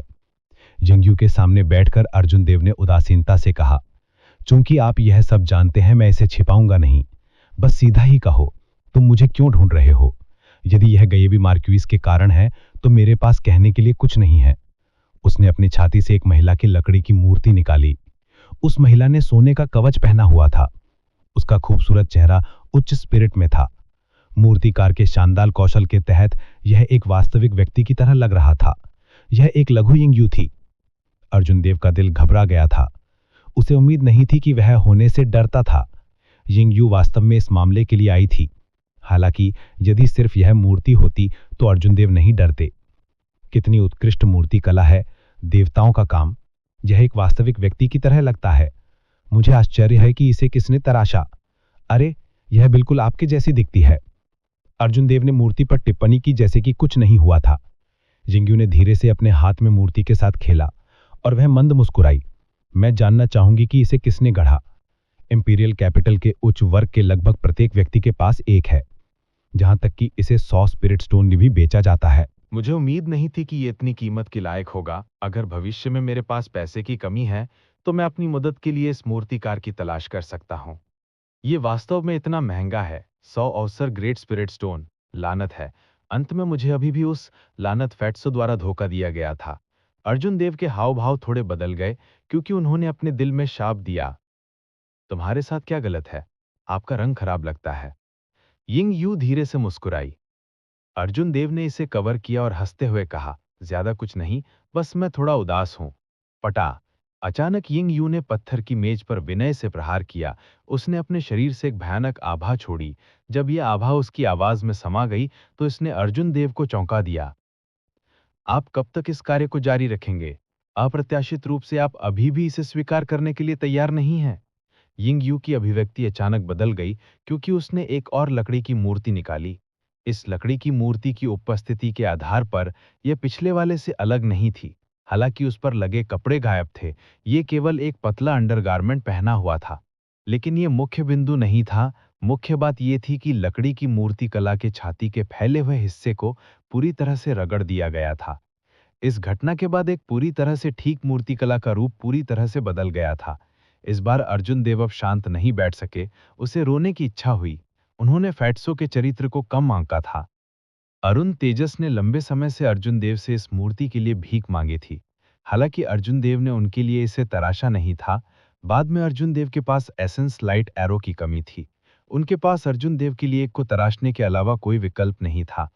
किसने सोचा था कि कुत्ता भी गंदगी खाने की अपनी आदत को नहीं बदल सकता था। उनका चुलबुला और मिनसब चरित्र अभी भी पहले जैसा ही था। अर्जुन देव ने तुरंत समझाया, मैं मानता हूं कि मैंने ये मूर्ति उकेरी थी। हालांकि ये सब अरुण तेजस का विचार था। इसका मुझसे कोई लेना देना नहीं है। उस समय उसके पास मुझ पर कुछ था, इसलिए मुझे ऐसा करने के लिए मजबूर किया गया था। आपको इस पर मेरा विश्वास करना होगा। क्षमा करे भाई डाबाओ, निर्णायक क्षण में मैं केवल आपका उपयोग कर सकता हूं। अर्जुन देव ने मन ही मन सोचा। यिंग यू मुस्कुराई और कुछ नहीं बोली। उसने एक बैंगनी क्रिस्टल बॉल निकाली। अर्जुन देव की आंखें चमक उठीं। वो जानता था कि ये एक विशेष उपकरण है जो व्यक्ति की आवाज को संग्रहित कर सकता है। हालांकि यिंग यू ने इसे क्यों निकाला? महारानी, मेरी बात सुनिए। ये सब अर्जुन देव का विचार था। इसका मुझसे कोई लेना देना नहीं है। फैट्सो भाई, उस समय उसके पास मुझ पर कुछ था, इसलिए मुझे ऐसा करने के लिए मजबूर किया गया था। आपको इस पर मेरा विश्वास करना होगा। अरुण तेजस की अविस्मरणीय आवाज अपने ही अंदाज से भरी हुई धीरे धीरे बैंगनी क्रिस्टल बॉल से निकली। जब अर्जुन देव ने यह सुना तो वो दंग रह गए। उसे उम्मीद नहीं थी कि फैट्सो इतना बेशरम होगा, सीधा ही उसे धोखा देगा। यिंग यू मंद मंद मुस्कुराई और कुछ नहीं बोली। क्या आपके पास कहने के लिए कुछ और है? ऐसा लगता था कि अरुण तेजस ने सब कुछ कबूल कर लिया था। अर्जुन देव के पास इसे स्वीकार करने के अलावा कोई विकल्प नहीं था। हालांकि अर्जुन देव के हाव भाव धीरे धीरे शांत हो गए। अर्जुन देव ने जल्दी से सोचा, अगर यिंग यू वास्तव में गुस्से में होती तो वो मेरे साथ बकवास करने में इतना समय बर्बाद नहीं करती। उसके चरित्र के साथ वो पहले ही मुझ पर एक कदम उठा चुकी होती। ऐसा लगता था कि उसे अभी भी याद था कि उसने पहले भी उसकी जान बचाई थी, इसलिए वो वास्तव में गुस्से में नहीं थी। ये सब सोचने के बाद अर्जुन देव फिर से बैठ गए और कहा, यूइंग, नहीं, मुझे अब आपको राजकुमारी यिंग यू कहना चाहिए। आप क्या करना चाहती हैं? बस इतना ही कह दीजिए। यिंग यू थोड़ी सतर्क रह गई। सबूत निर्णायक थे। उन्हें उम्मीद नहीं थी कि अर्जुन देव इतने शांत होंगे। इस तरह के रवैये ने उसे निराश किया। वो मंद मंद मुस्कुराई और बोली, आपको क्या लगता है मैं आपके साथ क्या कर सकती हूँ? अर्जुन देव का दिल कठोर हो गया। यिंग यू के स्वर में कुछ गुस्सा और लाचारी लग रही थी। अर्जुन देव को चुप देखकर यिंग यू ने धीरे से अपनी मुस्कुराहट वापस ले ली। उसने गंभीरता से कहा, जहां तक मूर्ति की बात है, मैं तुम्हें हर महीने मेरे लिए एक तराशने की सजा दूंगी। इसके अलावा ये अलग होनी चाहिए, फिर हम इस मामले को भूल जाएंगे। एक और बात है, सुहानी ने तुम्हें इंपीरियल ड्रैगन लीजन में शामिल होने की सिफारिश की। मेरा जवाब था कि मिलने के बाद निर्णय लेंगे। अब मेरे पास एक निर्णय है। ब्लू ड्रैगन मार्शल स्पिरिट के उत्तराधिकारी अर्जुन देव, क्या आप देवानी सेबर मंडल छोड़ने की इच्छा रखते हैं और इंपीरियल ड्रैगन लीजन में शामिल होना चाहते हैं? जब किसी ने उन्हें एज़्योर ड्रैगन मार्शल स्पिरिट के उत्तराधिकारी के रूप में उजागर किया, तो अर्जुन देव हल्के से चौंक गए। हालांकि जब उन्होंने सोचा कि यिंग यू और सुहानी एक दूसरे को कैसे जानती हैं, तो वो अब नहीं डरे। अर्जुन देव ने खुद को शांत किया और पूछा, मैं पूछना चाहूंगा कि सुहानी क्यों चाहती है कि मैं आपके इंपीरियल ड्रैगन लीजन में शामिल हूं? फ्रैंक कलान की शक्ति और इस तथ्य को देखते हुए कि वे राजधानी में थे, यह अजीब नहीं था कि वे यिंग यू को जानते थे। हालांकि उसने उसे इंपीरियल ड्रैगन लीजन में शामिल होने की सिफारिश क्यों की? अगर ये कोई सामान्य व्यक्ति होता तो भी वे इंपीरियल ड्रैगन लीजन में शामिल नहीं होते, तो भी वे यिंग यू के निमंत्रण पर बहुत खुश होते। इंपीरियल ड्रैगन लीजन महान महारन राज की सबसे मजबूत सेना है। शामिल होने के बाद इसका मतलब ये था कि उन्हें 3 महान संप्रदायों की तुलना में बेहतर साधना का वातावरण प्राप्त होगा। इसके अलावा शाही कबीला अपनी प्रतिष्ठा और स्थिति को मजबूत कर सकता है। अधिकांश कर्ताओं के लिए ये जाने के लिए एक उत्कृष्ट स्थान था। इसे महान महारान राज्य में कर्ताओं के लिए सबसे अच्छा स्थान भी कहा जा सकता है। हालांकि एक बात थी जो अर्जुन देव को समझ नहीं आ रही थी। उनके और सुहानी के बीच क्या संबंध थे? वो बार बार उसकी मदद क्यों करेगी? इसके अलावा उसने बदले में कुछ भी मांगा नहीं था। यिंग यू ने कुछ देर सोचकर फिर कहा, सबसे पहले तो आपने लगभग महान महारान राज्य के सभी कुलीन वंशों को नाराज किया है। यहाँ तक कि सुहानी को भी अर्जुन देव की पहचान बहाल करने में मुश्किल होगी। लेकिन इंपीरियल ड्रैगन लीजन में शामिल होने के बाद रॉयल क्लैन आपकी पुष्टि करेगा। स्वाभाविक रूप से कोई भी आपके लिए चीजों को मुश्किल बनाने की हिम्मत नहीं करेगा। दूसरी बात, रॉयल क्लैन में ब्लू ड्रैगन मार्शल स्पिरिट के लिए विशेष मार्शल तकनीकों और साधना तकनीकों की कुछ प्रतियां हैं। यदि आप इसमें शामिल होते हैं तो वे उन्हें आपको तुरंत दे सकते हैं। तीसरा कारण बहुत सरल है। शाही कबीला अधिकतम संसाधनों को नियंत्रित करता है। वे इंपीरियल ड्रैगन लीजन में कितना निवेश कर सकते हैं इसकी कोई सीमा नहीं है। वहां की साधना का माहौल 3 महान संप्रदायों से भी बेहतर है। सुहानी का इरादा आपको निर्णय लेने में जल्दबाजी करने का नहीं है। आप तय कर सकते हैं कि तिवानी सेबर मंडल छोड़ने के बाद इसे अस्वीकार करना है या नहीं। जब अर्जुन देव ने यह सुना तो वो मंद मंद मुस्कुराए। सुहानी में सब कुछ सोच लिया था। अर्जुन देव को इसे ठुकराने का कोई कारण नहीं सूझा था। हालांकि वे सहमत नहीं होंगे। त्यानवो महाद्वीप असीम था। अर्जुन देव ने इसके बारे में पहले कभी नहीं सोचा था। उन्होंने महान महारान राज्य पर अपनी नजरें गाड़ ली थीं। चूंकि वो इस दुनिया में आया था तो उसे किसान की सीमा तक चढ़ने के लिए कड़ी मेहनत करनी पड़ी थी। एक ऐसे तल में कदम रखना महान महारान राज्य की तुलना में अधिक मजबूत था, जहां पर उनसे भी ज्यादा शक्तिशाली व्यक्ति मौजूद थे और उनके लक्ष्य की तुलना में कहीं अधिक बड़ा था। इसलिए अगर उन्हें मौका मिला भी तो वो एक ऐसे पिंजरे में बंद नहीं रहना चाहेंगे जहां वो थे। इसलिए वो महान महारान राज्य में नहीं रुकना चाहते थे। अर्जुन देव ने सिर हिलाकर सब कुछ बचपन को स्वीकार कर लिया और कहा कि ये उसके लिए एक अच्छा अवसर हो सकता है, लेकिन वो इसके बारे में सोचेंगे। इसको सुनते ही यू यिंग को एक सदमा लगा।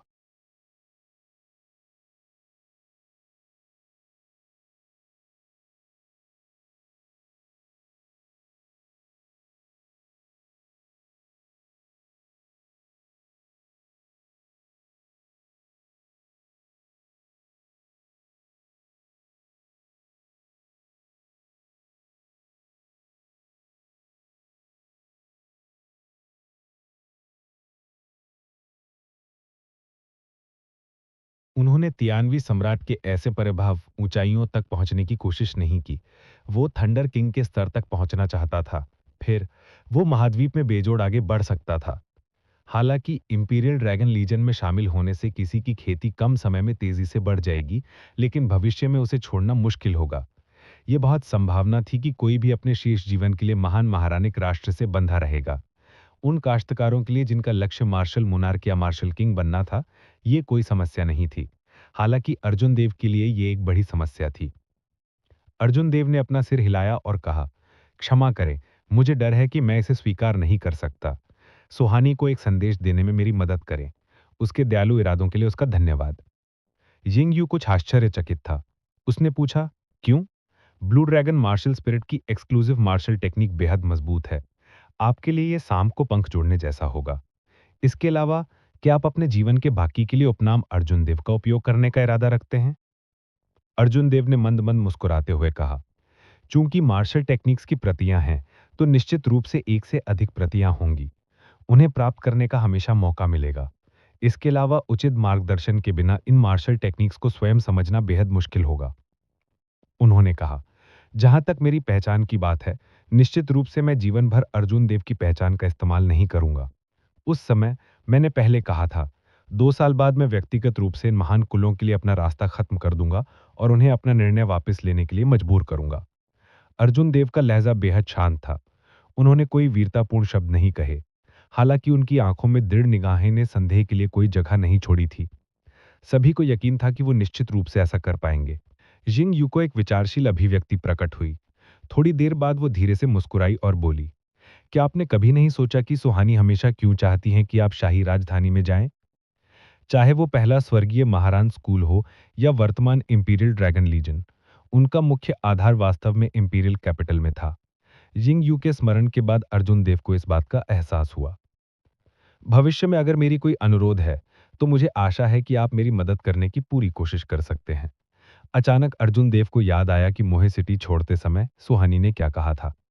क्या ऐसा हो सकता है कि इस दुनिया में कुछ ऐसा है जो सुहानी भी नहीं कर सकती?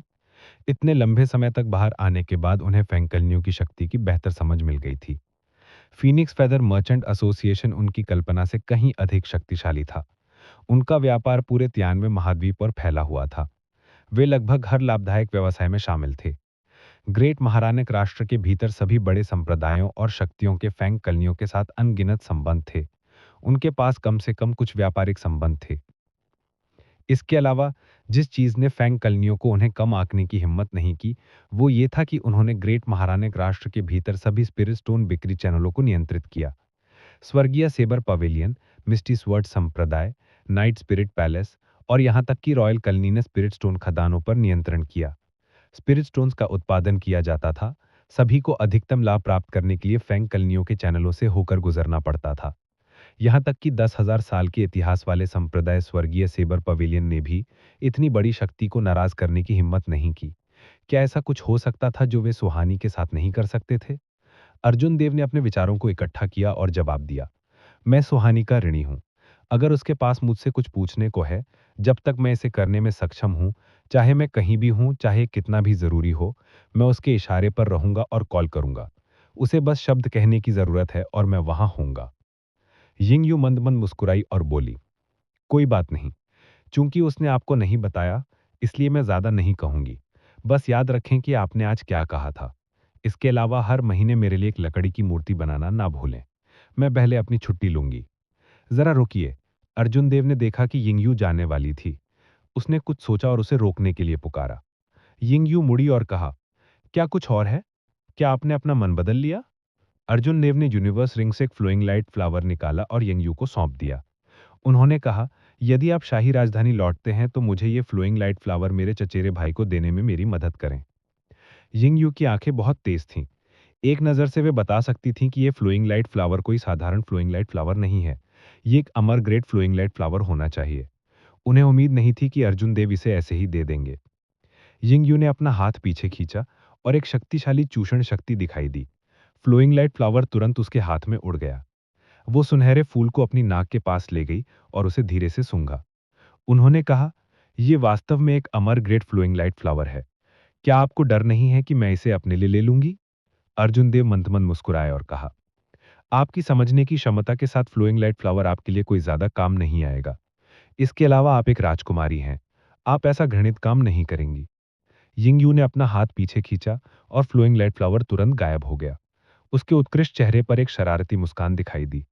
जरूरी नहीं है कि ऐसा ही हो। अर्जुन देव मुस्कुराए और कोई जवाब नहीं दिया। यिंगयू के बोलने के बाद वो अब और नहीं रुकी।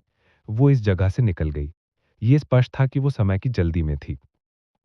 1 साल तक यिंगयू को ना देखने के बाद अर्जुन देव एक महत्वहीन मार्शल मास्टर से एक अवर ग्रेड मार्शल संत के रूप में आगे बढ़ गया था। लेकिन वो अभी भी यिंगयू की साधना से नहीं देख सकता था। अर्जुन देव वास्तव में नहीं जानता था कि वो कैसे खेती करती है। वो अर्जुन देव की उम्र की लगभग लगभग थी, लेकिन उसकी साधना दुनिया से अलग थी। यिंगयू का आगमन अर्जुन देव को अतीत की याद दिलाने लगा। इससे वो अस्थायी रूप से खेती जारी रखने की इच्छा खो चुका था। इस समय आकाश में पहले ही अंधेरा हो चुका था। पूर्ण चंद्रमा रात के आकाश में ऊंचा लटका हुआ था। धुंधली चांदनी रोशनी के साथ चमक रही थी जो अर्जुन देव के आंगन को रोशन कर रही थी। अर्जुन देव ने यूनिवर्स रिंग से शराब का एक फ्लास्क और एक वाइन कप निकाला। अर्जुन देव ने स्वयं अपने लिए एक कप डाला और आकाश में पूर्ण चंद्रमा को देखकर गहरी सोच में पड़ गया। अनजाने में अर्जुन देव को मोहे सिटी छोड़े 1 साल हो चुका था। इस वर्ष उन्होंने कई चीजों का अनुभव किया था। जब वो पहले चला गया था तो वो बहुत तेज था। प्राचीन अवशेष में उसने दोमिंग प्रांत और दक्षिण के सभी कुलीन घरानों को नाराज कर दिया था। उसके बाद फ्लाइंग स्नो मैनर में उनके कार्यों ने उन्हें और कुलीन घरानों के बीच एक परंपरा को धकेल दिया था। यहां तक कि सुहानी को भी मध्यस्थता करना मुश्किल लगता था। हालांकि सुहानी ने जो भी हुआ उसके लिए अर्जुन देव को दोषी नहीं माना। उसने मोहे सिटी में देव कलियों की देखभाल करने में भी उसकी मदद की। इन महान कुलों को देव कलियों के लिए चीजों को मुश्किल नहीं बनने दिया। अब जब अर्जुन देव ने उन चीजों के बारे में सोचा जो उन्होंने अतीत में की थीं, तो उन्हें एहसास हुआ कि उन्हें परिणामों की परवाह नहीं है। उन्होंने ये भी नहीं सोचा कि उनके कार्यों से देव कबीले पर क्या परिणाम होंगे। हालांकि चूंकि अर्जुन देव पहले ही ऐसा कर चुके हैं, इसलिए उन्हें इसका पछतावा नहीं होना चाहिए। जब कोई छोटा था तो उसके पास कुछ तीक्ष्णता होनी चाहिए, अन्यथा जैसे जैसे कोई बड़ा होता जाएगा वो तीक्ष्णता पूरी तरह से गायब हो जाएगी। एक किसान के लिए अगर कोई आगे भेड़ियों और पीछे बाघों से डरता है, सतर्क और सावधान रहता है, बहुत अधिक सोचता है, तो एक दिन वो एक किसान की तीक्ष्णता को पूरी तरह से खो देगा। हूँ ची। जैसे ही अर्जुन देव अकेले शराब पी रहे थे, उनकी दृष्टि में एक सफेद आकृति दिखाई दी। ये बाई थी, जो बाहर गई थी, लौट रही थी। जब बाई को शराब की खुशबू सूंघी, तो वो तुरंत पत्थर की मेज पर कूद गई। उसकी पनीली आंखें अर्जुन देव की ओर दयनीय दृष्टि से देख रही थीं। अर्जुन देव मंद मंद मुस्कुराए और उन्होंने एक और शराब का कप निकाला। उसे भरने के बाद उसने उसे बाई के पास रख दिया। बाई ने तुरंत इसे खुशी से पी लिया। एक घूंट शराब पीने के बाद अर्जुन देव ने बाई के सिर को रगड़ा। उन्होंने कुछ अधिकतर अफसोस से कहा कि शुरू से अंत तक मेरे हाथ में कृपाण के अलावा केवल आप ही मेरे साथ जा सकते हैं। बाहर से फिर से कदमों की आहट आई। इन कदमों की लय अर्जुन देव से बहुत परिचित थी। उन्हें ये जानने के लिए अपनी आध्यात्मिक भावना को जारी करने की भी आवश्यकता नहीं थी कि वह सुमेर वर्मा हैं। वास्तव में कुछ देर बाद अर्जुन देव के सामने सुमेर वर्मा का आकार आ गया। जब अर्जुन देव ने सुमेर वर्मा की आभा को महसूस किया, तो उनकी आंखें चमक उठी। वो मुस्कुराए और कहा, बधाई हो, आप मार्शल सेंट के माध्यम से कब पहुंचे? सुमेर वर्मा परसों ही टूट गए थे। जब उन्होंने अर्जुन देव की बधाई सुनी, तो उनके चेहरे पर हंसी आ गई। उन्होंने कहा, मैं अभी कुछ समय पहले ही टूटा हूं। ये सब आपके फ्लोइंग लाइट फ्लावर के लिए धन्यवाद है। मेरी समझने की क्षमता काफी बढ़ गई है। जो अड़चन ने मुझे लगभग 1 साल से परेशान किया था, वो आखिरकार खत्म हो गई। अड़चनें इस तरह की थीं। कभी कभी अगर कोई इसके बारे में कठिन सोचता है, दिन रात इसके बारे में चिंता करता है, सभी प्रकार के तरीकों के बारे में सोचता है, तो भी वो इसे तोड़ नहीं पाएगा। ये 1 साल, 2 साल या 10 साल भी हो सकता है। कुछ लोग अपने पूरे जीवन में भी नहीं तोड़ पाएंगे। हालांकि केवल एक छोटी सी सफलता के साथ अड़चन तुरंत टूट जाएगी। अर्जुन देव के फ्लोइंग लाइट फ्लावर ने सुमेर वर्मा को इस सफलता को तोड़ने में मदद की। सुमेर वर्मा ने चमकते हुए मध्य ग्रेड स्पिरिट स्टोन का एक ढेर निकाला। उसने ईर्ष्या से कहा, यह वही है जो मेरी बहन ने मुझे आपके पास लाने के लिए कहा था। यहां 200 मध्य ग्रेड स्पिरिट स्टोन हैं, नजर रखना। अर्जुन देव ने एक झटके में सभी स्पिरिट स्टोन को जेब में डाल लिया और कहा, वैसे तुम्हारी बहन कहाँ है? वो यहाँ क्यों नहीं है? सुमेर वर्मा ने कुछ सोचा और कहा, मैं लगभग भूल ही गया था। तुम्हारी बहन बंद दरवाजे की खेती में है। उसने मुझे आपको ये बताने के लिए कहा था कि वो इस अवधि के लिए प्राचीन निरपेक्ष गठन का संचालन नहीं कर पाएगी। उसने तुमसे कहा था कि पहले कटुता से खेती करो और अपनी खेती को स्थिर करो। अर्जुन देव की भौहें थोड़ी सिकुड़ गईं। उसे अजीब लगा कि वह अचानक एकांत में क्यों चली गई। ये कोई समस्या नहीं है। क्या तुम जानते हो कि वो एकांत में क्यों चली गई? अर्जुन देव, जो कुछ समय से प्राचीन पूर्ण कृपाण संरचना को समझ रहे थे, उसे पहले से ही तलवार को सुनने और उसके साथ बातचीत करने का कुछ विचार था। अब वो केवल मुश्किल से दहलीज पार करने के अवसर से कम था। अल्पकाल में ये कोई बड़ी बात नहीं होगी अगर वो प्राचीन पूर्ण कृपाण गठन में नहीं गया तो। हालांकि अर्जुन देव ललिता के बारे में अधिक चिंतित थे। वो एकांत में प्रवेश करने की इतनी जल्दी में क्यों थी? सुमेर वर्मा ने सिर हिलाया और कहा, मुझे यकीन नहीं है। वो ऐसा लग रहा है जैसे उसके दिमाग में बहुत कुछ था, तो मेरे लिए पूछना अच्छा नहीं होगा। अगर और कुछ नहीं है तो मैं पहले अपनी छुट्टी ले लूंगा। अर्जुन देव ने उसे रुकने का आग्रह किया। चलो बैठते हैं और जाने से पहले एक ड्रिंक लेते हैं। सुमेर वर्मा सहमत ही होने वाले थे कि उन्होंने देखा कि बाई ने अपना सिर उठाया और उनकी ओर देखा, तो उन्होंने तुरंत अपने शब्द बदल दिए। ये ठीक है, ये ठीक है। मुझे कुछ जरूरी काम है और मुझे तुरंत निकलने की आवश्यकता है। लिंगियन माउंटेन रेंज पहाड़ के पीछे एक उजाड़ झरने पर ऊंचे स्थान से गिरने वाला एक निरंतर झरना था। आसमान में काले बादल छा गए थे और दबी हुई गड़गड़ाहट की हल्की सी आवाज लगातार गूंज रही थी। अर्जुन देव झरने से बनी छोटी नदी के किनारे खड़े थे। उन्होंने अपने हाथ में लूनर शैडो कृपाण खींचा और कृपाण की प्रकाश की एक चमक थी। आसमान में गड़गड़ाहट हुई। अचानक अर्जुन देव के चारों ओर असीमित बादल छा गए। बादलों में अचानक एक देदीप्यमान विद्युत राशि जल उठी, जिसने बादलों की परतों को अलग कर दिया। इसी समय आसमान में गड़गड़ाहट किसी वस्तु से आकर्षित हो रही थी और इसने गगनभेदी अर्जना की। इस आवाज के आवाज से उफानती नदी पर अनगिनत छींटे पड़े। चिरस्थायी चौंकाने वाले बादल। जैसे ही सभी बादल बिखर गए, लूनर शैडो कृपाण के बर्फ के सफेद ब्लेड ने एक पतली कृपाण क्यू को छोड़ा। कृपाण क्यू एक झटके में गायब हो गई। ये इतनी तेज थी कि इसने एक भ्रम पैदा कर दिया। अर्जुन देव ने अपनी कृपाण को ऊपर की ओर घुमाया और चिल्लाया, विस्फोट! एक शुद्ध ध्वनि के साथ पतली कृपाण क्यू, जो पहले ही हवा में फैल गई थी, हवा में फट गई। बैंगनी कृपाण क्यू अनगिनत विद्युत लाइटों से घिरी हुई थी। यह हवा में फैले हुए पानी के पर्दे की तरह था। पाई, वो वहां नहीं है। कृपाण की स्क्रीन पर बिजली की रोशनी लगातार टिमटिमा रही थी। स्क्रीन के अंत में तेज झरने को कृपाण द्वारा आधा काट दिया गया था। कृपाण की स्क्रीन के चारों ओर बिजली की रोशनी लंबे समय तक बनी रही। 5000 किलोग्राम बल ले जाने वाले झरने को भयानक वैद्युत शक्ति ने रोक दिया। वो वहीं हवा में लटक गया, जैसे उसने हिलना बंद कर दिया हो। अर्जुन देव ने अपनी मयान करी और बैंगनी बिजली की रोशनी को देखा, जो अभी तक नहीं फैल पाई थी। उन्होंने कहा, अनंतकालीन चौंकाने वाले बादल में गड़गड़ाहट की स्थिति जोड़ने के बाद इसकी शक्ति में 20% की वृद्धि हो गई है। यद्यपि चिरस्थायी चौंकाने वाले बादल की शक्ति काफी बढ़ गई थी, लेकिन अर्जुन देव ने अपने चेहरे पर कोई खुशी प्रकट नहीं की। अर्जुन देव सबस्पेस से बाहर आए आधा महीना हो चुका था। इस आधे महीने के दौरान अर्जुन देव उप संसार में प्रणाली बना रहे थे। 2 दिन की उच्च तीव्रता की लड़ाइयां अर्जुन देव द्वारा अब तक का सबसे तीव्र युद्ध कहा जा सकता है, चाहे वो शारीरिक या मानसिक रूप से हो। धारा प्रवाह गति से राक्षसी जानवरों की एक अंतहीन धारा थी, साथ ही मायावी राक्षस जो पीठ में छिप गए थे और चुपचाप हमले शुरू कर दिए थे। इसने उसे उच्च स्तर की एकाग्रता बनाए रखने के लिए मजबूर किया। 2 दिन का आनुभाविक प्रशिक्षण 1 महीने के आनुभाविक प्रशिक्षण से बहुत बेहतर था। हर कहानी एक अंत तक पहुंचती है, लेकिन कुछ कहानियां दिल में बस जाती हैं।